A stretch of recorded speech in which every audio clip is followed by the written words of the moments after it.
ಕೆಮ್ಮು ನೆಗಡಿ ಶೀತ ಬಂದಾಗ ನಾವು ಮನೆ ಔಷಧ ಮಾಡ್ಕೊಳ್ತೀವಿ. ಅದೇ ರೀತಿ ಇವತ್ತು ಬೆಳ್ಳುಳ್ಳಿ ಮತ್ತು ಮೆಣಸು ಉಪಯೋಗಿಸ್ಕೊಂಡು ಈ ಕೆಮ್ಮು ನೆಗಡಿ ವಾಸಿ ಆಗೋದಕ್ಕೆ ಒಂದು ರೈಸ್ ಪ್ರಿಪೇರ್ ಮಾಡೋದನ್ನು ನೋಡೋಣ. ಈ ರೈಸ್ನಲ್ಲಿ ಬೆಳ್ಳುಳ್ಳಿ ಉಪಯೋಗಿಸಿರೋದ್ರಿಂದ ಗ್ಯಾಸ್ಟ್ರಿಕ್ ಪ್ರಾಬ್ಲಮ್ ಕೂಡ ಕಡಿಮೆ ಆಗುತ್ತೆ. ಹಾಯ್ ಫ್ರೆಂಡ್ಸ್, ನಿಮಗೆಲ್ಲ ನಮ್ಮ ಚಾನಲ್ಗೆ ಸ್ವಾಗತ. ಬನ್ನಿ ಇವತ್ತು ಈ ರೈಸ್ನ ಪ್ರಿಪೇರ್ ಮಾಡೋದು ಹೇಗೆ ಅಂತ ನೋಡೋಣ. ಪಾತ್ರೆ ಬಿಸಿ ಆಗಿದೆ. ಈಗ ಸ್ವಲ್ಪ ಎಣ್ಣೆ ಹಾಕ್ತಾ ಇದ್ದೀನಿ.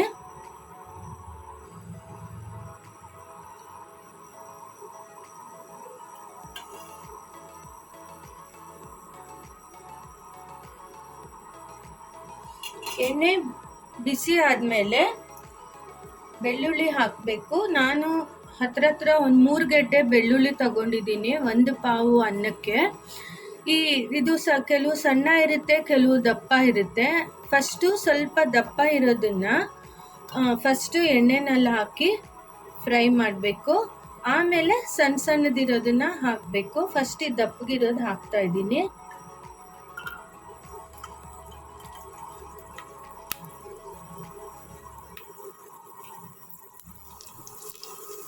ಈಗ ಇದು ಅರ್ಧ ಕಲರ್ ಚೇಂಜ್ ಆಗಿದೆ. ಇವಾಗ ಉಳಿದಿರೋ ಬೆಳ್ಳುಳ್ಳಿನೂ ಹಾಕ್ತಾ ಇದ್ದೀನಿ.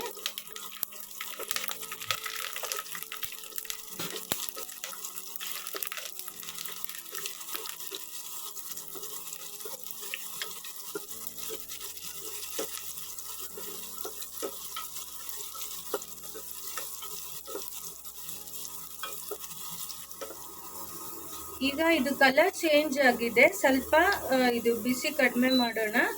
ಇದಕ್ಕೆ ನಿಮ್ಗೆ ಎಷ್ಟು ಖಾರ ಇಡಿಸುತ್ತೋ ಅಷ್ಟು ಪೆಪ್ಪರ್ ಪೌಡರ್, ತುಂಬ ನೈಸ್ ಪೌಡರ್ ಬೇಡ, ಸ್ವಲ್ಪ ತರಿಯಾಗೇ ಇರಲಿ, ಅದನ್ನು ಹಾಕಬೇಕು.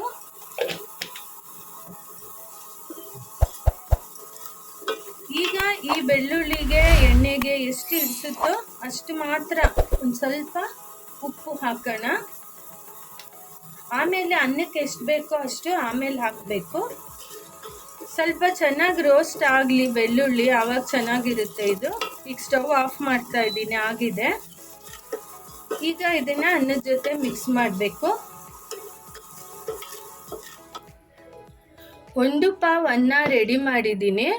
ಇದಕ್ಕೆ ರುಚಿಗೆ ತಕ್ಕಷ್ಟು ಉಪ್ಪು ಹಾಕ್ತಾ ಇದ್ದೀನಿ.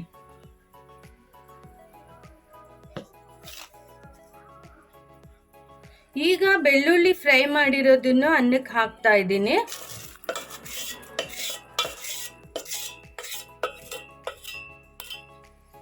ಈಗ ಇದನ್ನೆಲ್ಲ ಚೆನ್ನಾಗಿ ಮಿಕ್ಸ್ ಮಾಡಬೇಕು.